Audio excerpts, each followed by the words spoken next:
Hey, Sara, welcome to the Mastering Blood Sugar podcast. Thanks so much for having me. Yeah, you got it. Excited to have you. I think you bring a unique perspective.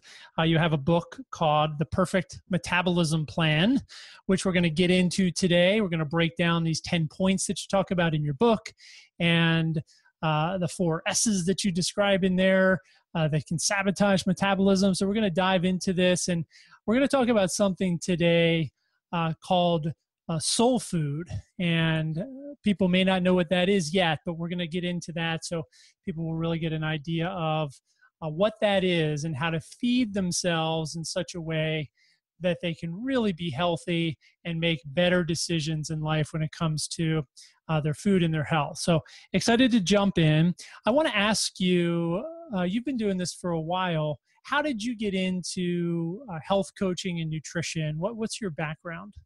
It's a great question. I mean, if you'd asked me when I was 12 if this is what I'd be doing, I'd say no, because I was extremely unhealthy as a child. I actually weighed more in 6th grade than I do now. I was a very picky eater and was addicted to sugar. Struggled with my weight. They called me the bubble girl at the allergy doctor because I was allergic to everything. And I was sick a lot, had a lot of ear infections, was obviously, on a lot of antibiotics. So just really struggled with my health and wasn't interested in healthy eating when I was younger. And then even though I lost weight when I got older, I still had chronic health problems. It was kind of like the person who's considered the hypochondriac, just odd symptoms, aches and pains. A 20-something-year-old, I was living on Advil. I would buy it at bulk and at Costco, and it just seemed normal to me. And then finally, after coming to learn that maybe gluten could be a problem, I had been tested. My allergy doctor said, no, you don't have a problem with it. Keep eating gluten and wheat. And finally, I just was like, I'm just going to try it. What do I have to lose giving up gluten? And that was a really big thing for me because I lost a lot of things. I lost my brain fog. I lost my chronic aches and pains. I lost the need to always be medicating myself with Advil. I lost I could at the drop of a hat, cry. I was a very emotional person when I was eating gluten. And then from that, I started making more and more changes in my life. I gave up sugar. I started incorporating chia seeds and improved my digestion. And I was like, every time I made a little change, I was like, this is so amazing, And that's what made me want to really go into study nutrition. And then I was studying nutrition and sitting in class going, oh my gosh, everything we've been told about nutrition is wrong. So that's just where my passion comes from. This is because I've been able to change my life and take control of my health. And that's what I want to help people do. What do you mean by everything we've been told about nutrition is wrong? What were some of the big ones that sort of jumped out at you when you were in school? Well, I was in school in 2010. So back then, learning about this whole concept of fats being actually very important for you, very healthy, for some, I was raised on the low fat craze, and that all was, I remember when margarine replaced butter, and I was like, what's this orange stuff, Mom? And she's like, oh, that's margarine. It's better for you. It's just crazy when I think back. But, that was one of the big ones when I was sitting in my nutrition class and someone had was talking about how fats are important for, being satiated and feeling a fullness, and how when you remove fats, it, like for example, with dairy or whatever, they add milk solids in, which are processed, so it spikes your blood sugar more.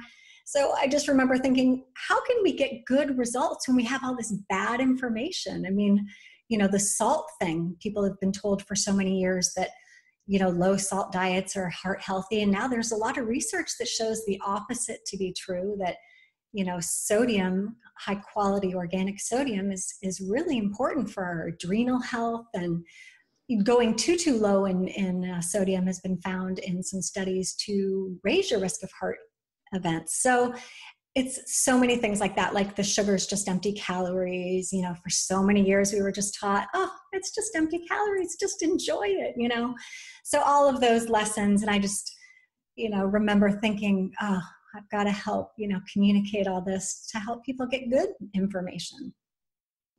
Nice. Well, that's great that you had that personal experience and that you have that excitement about this work, that passion for it, and that you saw that truth early on. as you were learning about it and really have this strong desire to share it. So that's what we're going to do today. And obviously I know that's what you do with your work.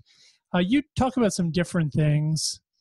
And one of them I mentioned earlier, but what is soul food? Yeah, when people hear the word soul food, they think, black-eyed peas and rice, and obviously that is soul food, what that you eat, the Southern food. But what I'm talking about when I say soul food is food that's not actually food. It's something that feeds us at our soul. So it could be anything that gives us happiness in our life. It helps us to escape our day for an hour or something. And it could be an activity you participate. It could be dancing. It could be yoga. It could be crafting. It could be art. It could be music. It could be crocheting. It could be almost anything. And it's something that we enjoy in our lives. It brings us joy. It helps us to relieve stress. It just, fills us up. It's one of those things that we look forward to and that we enjoy. And it's just for us. I think a lot of times people think, well, my soul food are my kids. And that's definitely something I can relate to as a mom. But, as a mom, we have to also put ourselves higher up on the priority list. One of the things I see a lot of times in working with clients is women who are moms and I find this to be some of the best moms and the best people out there, the people that, put themselves last because, I've got to be on this committee and I'm going to get this project done or, I'm putting my kids first. And then what happens is a decade or two later, you're 20 pounds heavier, you're struggling with these health issues that you can't get answers for. And a lot of it is just because we haven't given ourselves permission to just enjoy the things that we used to enjoy in life and taking time for that. And so I think it's real important to, give yourself permission to have that time or that hobby or that thing that you do that you love to do that's just fills you up. Is that something that you've personally had to deal with or struggled with, is giving yourself permission to do those things that you love? Oh, absolutely. Yes, 100%. Especially when my kids are younger. I find this to be really true when your kids are little. They need you so much.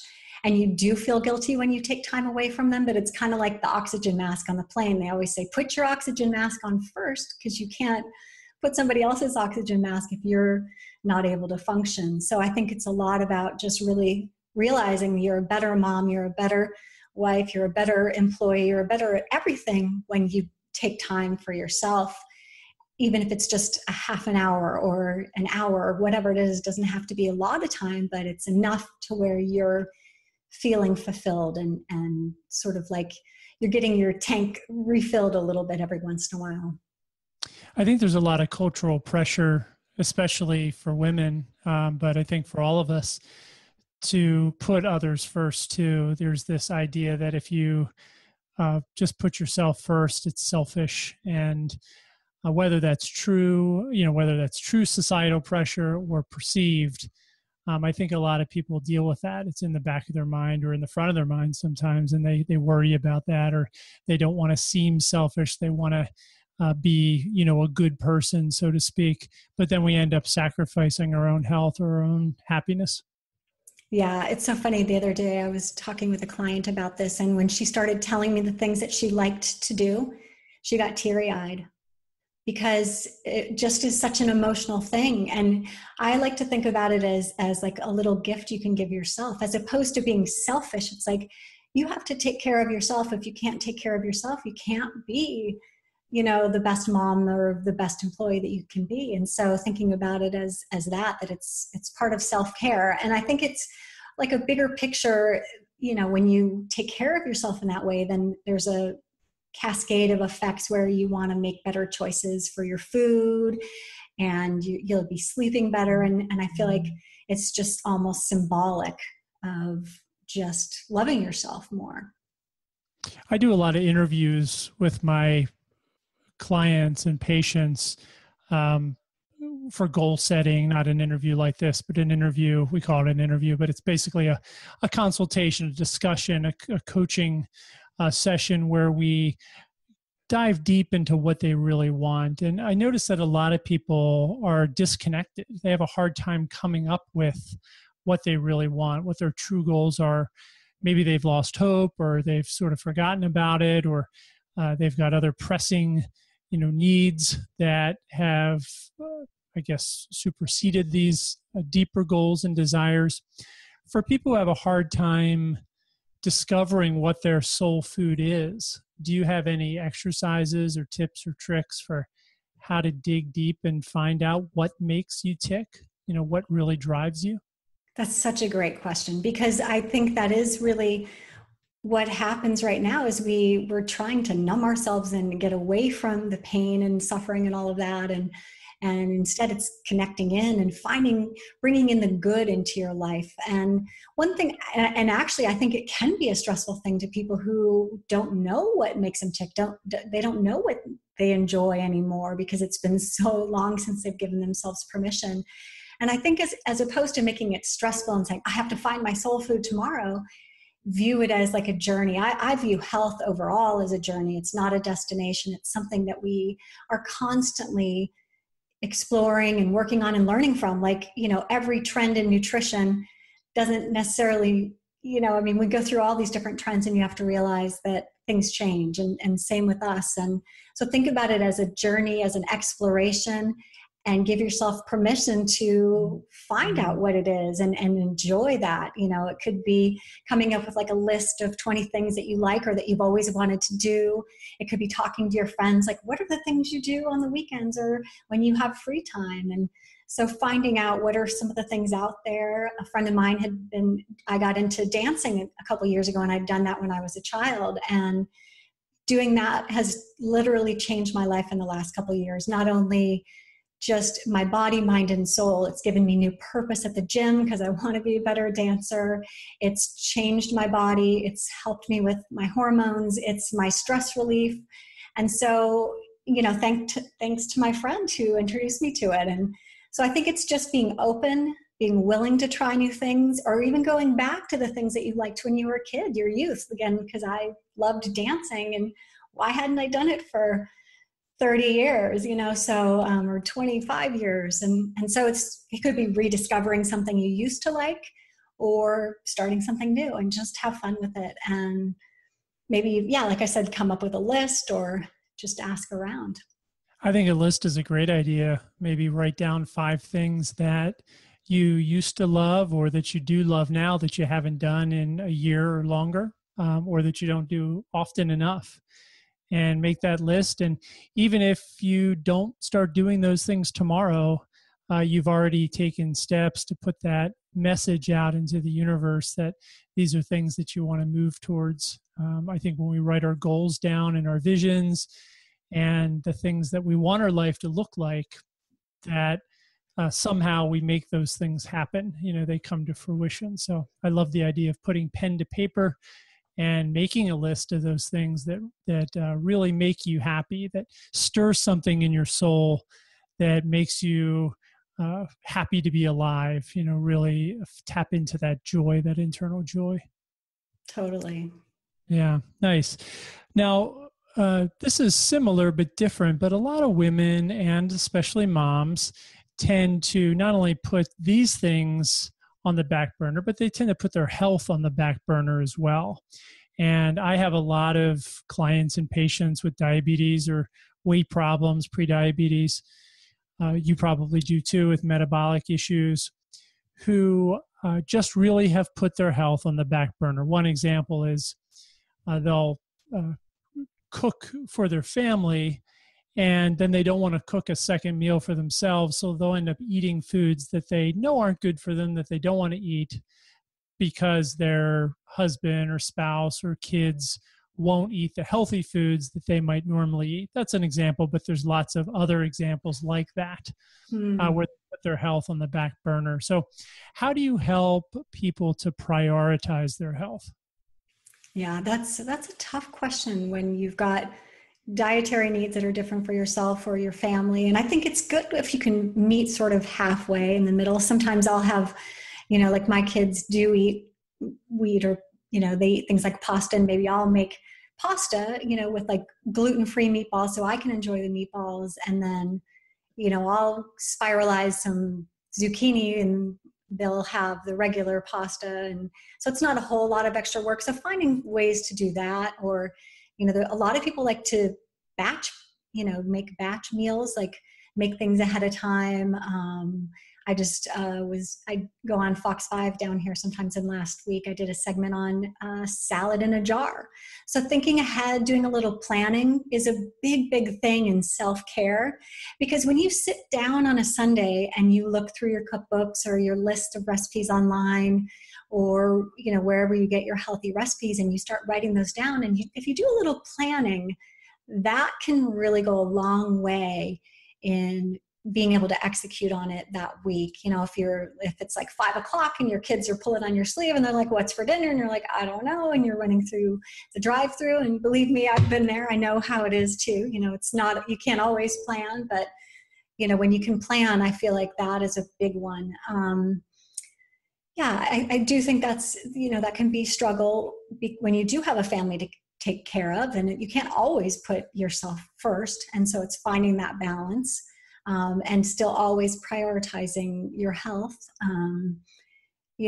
So yeah, I think sometimes it does mean you might need to modify a piece of the dinner, which I do that, but, also sometimes the family can come around to your side, they may end up liking the spiralized zucchini after all. And so letting them try it, because their health will improve as well.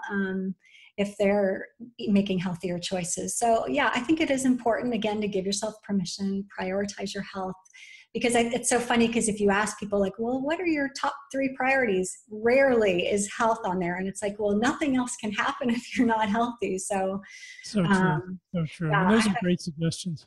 Yeah, I had a friend that just went paleo, and she was so funny. She texted me the other day and she's like, Sara, I just bought a package of tortillas for $10. And I was like, yeah, welcome to the club, girlfriend. And I said, you can pay the grocer now or the doctor later. So that's what I always tell myself. It's like, pay him now or pay later. And I'd way rather pay the grocer now than be stuck with health problems later. And, just feel my best. Yeah. Oh, yeah. You talk in your book about the 4 S's that mess up your metabolism. Can you talk about what those are? Yes. So chapter 1 in my book is break up with sugar. And it's funny. It's kind of a funny story, because the publisher, when I turned in my first manuscript, they were like, could we like move this back to maybe like chapter 9 or something? Because they were like, I don't know. This is kind of hitting everybody over the head with the sugar thing. They know nobody wants to give up sugar. So I was like, and in retrospect, yeah, we probably could have moved it back a little, because that is kind of a lot to throw at people. But I also was like, but you can't have a healthy metabolism when your blood sugar is dysregulated. And having been a former sugar addict myself, and I know that it is possible when you have the right tools, when you have the support, when you have these, you don't have to, I'm of the belief, you don't have to give up cookie dough, or you just have to know how to make it in a way that is healthy. I have these cookie dough balls that have resistant starch in them that are amazing, that, so give people recipes where they don't feel deprived. So yeah, break up with sugar is a huge one. And if people have the right support and the good recipes, I believe all change needs 3 things: motivation and information and awareness and tools. And so I think recipes are big tools. I do a lot of recipes and love to cook. So yeah, break up with sugar, such a big one. And it's really probably one of the number 1 problems. We've got liver disease that's rampant. It's affecting kids now. Metabolism, it's absolutely not going to work when our blood sugar is dysregulated. And yeah, most of, the people that are struggling with weight around their midsection are probably struggling with their insulin resistance. And so if you can fix that, not only are you going to lower your risk for probably 100 different diseases, but you're going to get that metabolism working again. And the cool thing is, when you can get that blood sugar regulated, you stop craving the sugar. When you start eating the healthy fats, you don't want the sugar anymore. And when you get the sugar out, then you get those taste buds back. And I mean, honestly, the things that I used to like, the ice cream sundae with caramel, and you couldn't even pay me to eat that now because it would be sickly sweet. And so there's so many rewards. And, when you can get people on the other side of that sugar addiction, it's incredible. So that's a big one, the S, sugar. Another one is stress. This is a huge one. Stress, everybody's stressed out. We live in just being attached to a personal communication device 24/7, that alone is stressful. Dealing with traffic and kids, and we're all under a lot of stress. And I feel like if you can't handle that stress level, then what happens is your cortisol goes up. When your cortisol is up, your metabolism is not functioning. Your digestion's turned off. Your blood sugar is spiking all the time. Even if you don't eat the Snickers bar, your blood sugar thinks you have because it's stressed out from cortisol. Your exercise is not going to work. Stress is a huge one. And then what people do if they are stressed out, they start drinking wine in the evening because they got to turn it down. That only presents a whole nother set of problems. So I see that a lot of times with women. I deal with a lot of women in their 40s. And that's how we deal with stress is, well, okay, it's my time. I'm drinking my wine. And that's a lot of times their soul food. And so it's a tough one. So stress is another S. Sleep, which is very connected to stress. Stress and sleep is all in one chapter in my book. And I find that when people aren't sleeping, they go to their doctor, they get that prescription for Ambien, and that's not sleep, and I understand the need for getting sleep. If you've struggled with your sleep for a long time and you're not able to close your eyes at night, and every night you're worrying about how you're functioning the next day, and lack of sleep negatively affects the metabolism. Just one poor night of sleep makes you crave more bad foods the next day, makes you hungrier, sabotages your metabolism. Just one night. So I can understand that. But what's happening is, instead of saying, let's talk about your stress levels, let's get your cortisol down, let's support your adrenals, they're like, oh, here's a pill, go. And so that's the problem, is we're not going, hey, let's peel back the onion. I had a client who hadn't slept in months, and I gave her this recipe for something called an adrenal cocktail, which is basically orange juice with cream of tartar and real salt. And cream of tartar is basically potassium, so it's vitamin C with potassium and salt. And that was the first, she had one night, and that was the first night in months where she's like, I slept so amazing. So it's just that little shifts, there's so many little things when you have good information, again, that getting people the good information in their hands about how to take control of their health, as opposed to being like, going to the doctor and saying, help me, give me this pill to take away the symptom. It's like, let's think about bringing health into our lives, bringing abundance into our lives, as opposed to what can you take away from me? Hey, Sara, can you share that recipe? Like, how much orange juice do you need to drink? A lot of people are really concerned about the sugar in orange juice. Can you do just maybe a few ounces of orange juice with some cream? Yeah. This is from a magnesium advocacy group that I got this recipe from. It's that's their traditional. You can also use lemon juice. You could use something, you could even do a little bit of water with a little bit of lemon juice in there. The lemon is just for vitamin C. You can even buy something, a supplement called the Adrenal Cocktail. And basically what it is it's whole food vitamin C with the potassium and the sodium, and then just put that into water. And I'm pretty sure that's 0 grams of sugar. So you could even do that, is just do the water with a little bit of whole food vitamin C. And then it's a 1/4 teaspoon each of real salt and the cream of tartar, which is potassium. Some people might want to start with 1/8 just to see how they do, and work your way up to 1/4. But I've used it a lot when I've been under stress, and I find it's a nice way to support the adrenals. Obviously there's supplements and there's other things you could do, but I just really like it. And one of the signs of adrenal fatigue is often the low blood sugar, and that will help to balance that as well. I mean, the low blood pressure. Right. Both. Yeah, we see both. Okay. So we talked about sugar, stress, and sleep. What's the 4th S? Sitting. And I think sitting is one that, a lot of times people are saying it's the new smoking. I don't know if it's necessarily that. Now they're starting to backtrack on that a little bit, but I basically, one of the chapters in my book is exercise smarter. And what I really recommend to people is try not to sit as much as you can. Like if you have a desk job, get up as often as you can, even if it's just for 3 seconds, 10 seconds, stretch, go to the bathroom. A lot of research shows that it's the tiniest little movements that you need to make. Bending over to tie your shoe actually can stimulate your metabolism a little bit. So it doesn't have to be a major shift. Every once in a while, just get up, stretch your shoulders a little bit. I notice you have a standing desk back there. Do you use that? Yeah, I'm actually on a standing desk myself. That's my husband's. We share an office cool. when he's not traveling. But yeah, I do more standing, like when I'm doing things like this, when I want to be a little bit more energized. I find that I need to sit if I'm going to be writing something. So it just kind of depends on your preference. But yeah, talking to people, I think standing desks are great. This is an adjustable one like that one, and you can bring it up and down. But, I think there's the other side of the spectrum of sitting too much, obviously slows down the metabolism.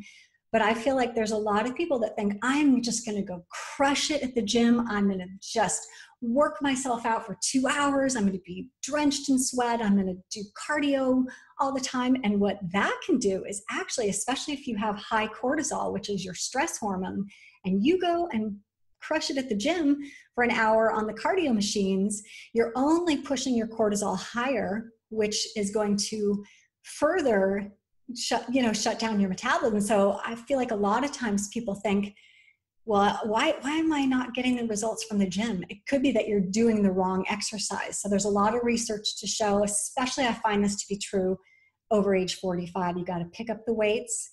You got to build your muscle. That's going to balance your hormones too. It's going to give you a little more testosterone. Both women and men nowadays that need more of that. We have an estrogen crisis right now of epic proportions. So we all need to boost our testosterone a little bit, especially as we get older. So weight training is good for that. Short burst exercise. The great news is you don't need to spend an hour in the gym.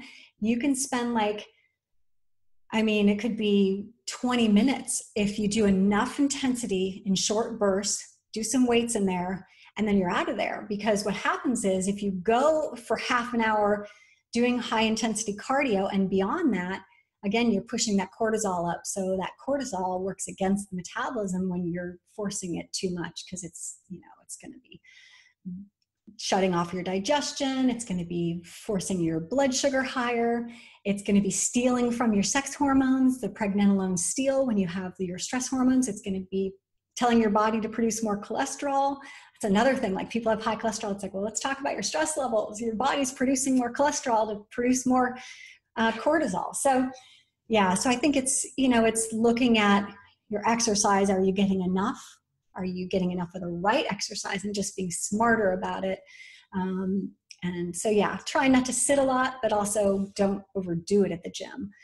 Yeah, don't assume that if you have weight to lose or you want to try to speed up your metabolism, that exercise is the best way or the way that is going to work best for you. It might be more related to stress, or maybe it's poor sleep, or maybe it's something in your diet or another factor that if you're getting a good amount of exercise, that's a healthy, balanced type of exercise, you probably don't need to go crazy at the gym. In fact, that might make things worse.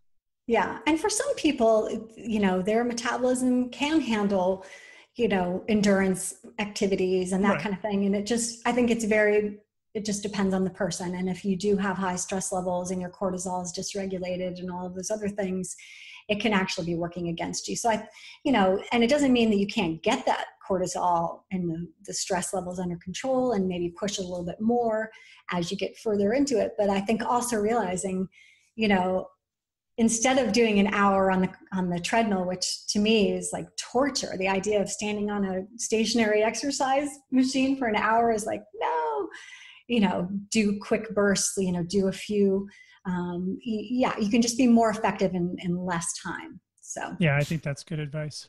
yeah. Okay, well, we are just about out of time, but there's 3 questions that I'd love to ask all my guests, which I'll do in just a minute. I'll ask you these questions. But before I do that, I want to give you a chance to talk about your book and your programs that you have available, the coaching that you do for people. If people want to find out more about you or get a copy of your book, what's the best place for them to do that? They can go to saravance.com, SARA, and then VANCE.com. And I have a link to my book there. I've got a lot of recipes on there. I've actually started to do kind of an online cooking show recently. And so I've got some cooking videos on there. I've got a recipe for my skinny cookie dough balls on there. So go find those cookie dough balls and make them. They're delicious. They have something called resistant starch in them, which is a good metabolic secret. It helps to feed your good bacteria. I also have a little mini course on resistant starch because I just think it's such a cool way to kind of hack the metabolism a little bit. And my book is called The Perfect Metabolism Plan. That's kind of like, a nutrition 101. It's sort of like getting people that good information. I've broken it down into the 10 keys to optimizing your metabolism, understanding all the different things that are affecting your metabolism, how to get that back in line, from the sugar to the exercise smarter, toxins, how to detox the body, fix the gut, get the gut bacteria working in your favor as opposed to against you. So there's that book. And then I also have an online program called Break Up with Sugar. And I've helped people because it's one of those things that's my first chapter in my book. And a lot of people will get what they need from that. But it's kind of one of those things, and you know this, I know you've got a lot of programs around sugar, but that you need support. You kind of need a community. You need someone to sort of hold your hand. And so it's been amazing to see the transformations in that and to people just opening their eyes. Like one of the first things we do is track how much sugar you're eating. And I can remember I got a message from someone on Facebook at like 4 p.m. She didn't even think she had a problem with sugar. She was just kind of taking the program just out of curiosity. And she said she'd eaten a cup of sugar by 4. And I was like, oh. So yeah, and that's not, abnormal, I don't think. Wow. So yeah, that's another one of the things I do. But yeah, I love what I do. And I blog a lot. I've got a lot of free information on my website for people that are just looking to take their own health into their own hands. Great. Well, my first question actually is related to that, related to you loving what you do. And the question is, if there was a quote or a statement or an idea that really best characterizes your work, at least the work that you're doing right now, the work maybe that you're the most proud of, what would that be? Oh, gosh. Oh, that's a tough one because there's so many. I think I would say that,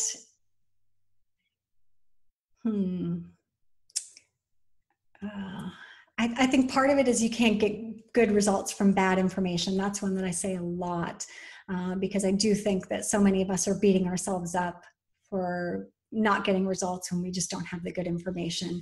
I think another one, I'll have to give you 2 because another one is, calorie counting is like trying to put a broken arm in a sling without resetting it first. You have to reset the underlying metabolism before you can make change in your weight and in your health. And so that's another one. I have to give you 2 this time. I love that. That's good. Okay, next question is, if somebody came to you, a friend or family member who was newly diagnosed with type 2 diabetes, maybe a surprise diagnosis, and they came to you not for a diagnosis or a treatment plan or anything like that, but just came to you for some advice on what they could do, what some of the first steps they could do, what would you tell them? Yeah, I think one of the first things to do would be to try and get grains out for a little while. See if that can help a lot. I feel like a lot of times people are, they don't realize how much grains are spiking their blood sugar. Like one of the things, I used to be addicted to pretzels, and I had no idea that pretzels' glycemic index were actually higher than a Snickers bar. So thinking about, all the different sources of sugar, with that processed, grains like that being one of the big ones. So I would think about just trying to maybe go grain-free for a week and see if that does anything, because it's also inflaming a lot of people, and dialing up the fats a little bit, because that's going to help to level out their hunger. I have a rule of 3. I always say, every time you eat, you need to have at least one of the following, and it's better if you have more: healthy fat, fiber, or organic protein. If you got at least one of those things, your blood sugar is going to be level. So yeah, pretzels don't fit the bill there. There's none of those things in there. So thinking about making those better choices every time you eat. Yeah, those are all good blood sugar buffers. So they slow down the absorption of glucose and the breakdown of sugar in the system. So that's good. The last question is a little bit bigger. It's a broader question. And this is that if you were sitting around a table, in a boardroom with 20 of the world's leaders, presidents, prime ministers from countries all over the world, and they had brought you into a summit to solve the diabetes epidemic, and you were one of the experts that they called in to talk to, what advice would you give them? Wow, that is a big one. Gosh, if I had all those people in the room, I would definitely, for sure, we got to get rid of GMOs. We got to stop with that. I mean, that's a massive problem. But as far as the diabetes epidemic, I mean, I think one of the big ones, probably the biggest reason for diabetes worldwide, are sodas. We are seeing kids who are like 13 that need liver transplants in some countries. I mean, it's one of the biggest problems is fatty liver disease, non-alcoholic. I mean, we have kids in their teens whose livers look like alcoholics' livers. It's tragic. So I think there needs to be something done on a scale of trying to improve, get people to not drink so much soda. I think that's one of the big reasons that's so rampant if you think on a world scale. Maybe something on that line, but yeah, wow, that'd be kind of an exciting opportunity. Absolutely. Well, maybe you'll have that chance one day. I hope to as well. So, awesome. Well, Sara Vance, that was amazing. What a great conversation. And one more time, if people want to find out more about you, what is your website again? It's saravance.com. saravance.com. So check it out and get her book, The Perfect Metabolism Plan. Sara, thank you so much for being part of the Mastering Blood Sugar podcast. Thanks so much for having me and for everything that you're doing in this space. It's really great.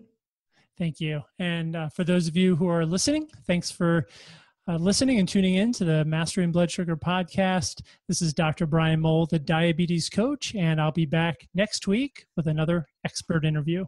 Thanks, everybody.